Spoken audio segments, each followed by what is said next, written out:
I lived at the ballpark because I only lived 8 or 9 blocks from McCullough Park. I went out for high school, played JV baseball as a freshman.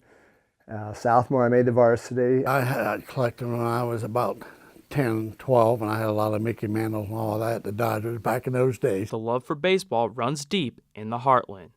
Although pro baseball hasn't been in Muncie since the 1950s, it is not forgotten. Muncie native Jerry Quirk still remembers falling in love with baseball, watching from the stands, cheering on the Muncie Reds in the late 40s. I lived about 6 blocks from the stadium, so whenever the Reds played, when my dad let me out of the house to go to the night game, I'd go, and of course go to all the day games. But no, that was my entertainment. I'll say it like that. Going to Muncie Reds games made Jerry fall in love with the Cincinnati Reds, as he remains a diehard fan to this day. I'm a great Reds fan, needs to say, and I follow them every day and watch every game. While Jerry's love comes from watching it, Muncie native Norm Gothel's passion comes from playing baseball, chasing the dream of one day becoming a major leaguer.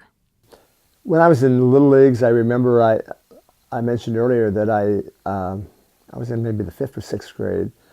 I pitched 3 no-hitters that year, and I overheard the coach talking to my dad. He said, "If I've never seen a kid that can throw that hard. He's got big league potential." And I overheard that conversation, and I thought, wow. While reality set in for Norm in high school that being a major leaguer would not be possible, he still set off to test the waters at a big league tryout. I remember going to my high school year, the year I graduated. I went to Niles, Michigan for a tryout. Wasn't invited, they just had it in the paper. The Detroit Tigers were having a tryout camp at Thomas Stadium in Niles, Michigan. So I rode the bus from South Bend, and I was just interested in getting on a diamond with a guy with a big league uniform on that would hit us infield, hit us fly balls, time us on the bases, and we could hit. Obviously, I had no inkling that I was ever good enough to be drafted or anything like that, but I was just the experience and the fun of just being on a field with a guy with that classic Detroit Tiger uniform. Norm's fandom now relies on collecting baseball cards. One of the few remaining stores in Indiana is owned by Bill Watson in Gas City. Watson and his family's love for collecting baseball cards inspired him to open up the store.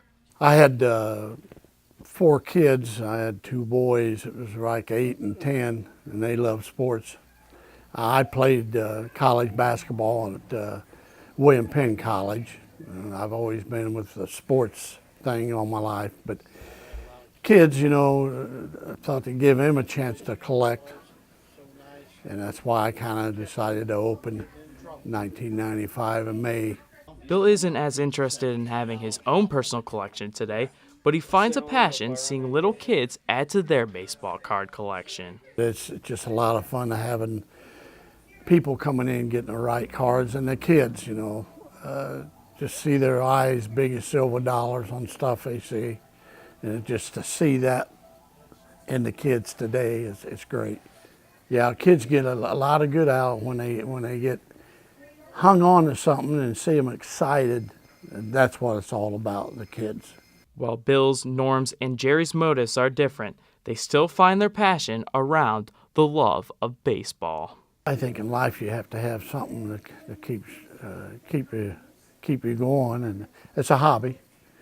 And I get so much good out of it to see kids come in, buying a pack of baseball or about football, and just seeing their eyes light up and just seeing kids excited. A lot of good times, a lot of good friends out there. And you saw the same people every night, seemed like. They sitting in the same seats and everything else. It was a great feeling to watch him play. Just walking up that ramp and seeing that diamond, the beautiful green grass and the cutout base paths and the ivy on the walls, and just the aroma of a ballpark, smell of the leather, sound of the bat hitting the ball. It was just something magical about the game that I've always loved and continue to have a passion for.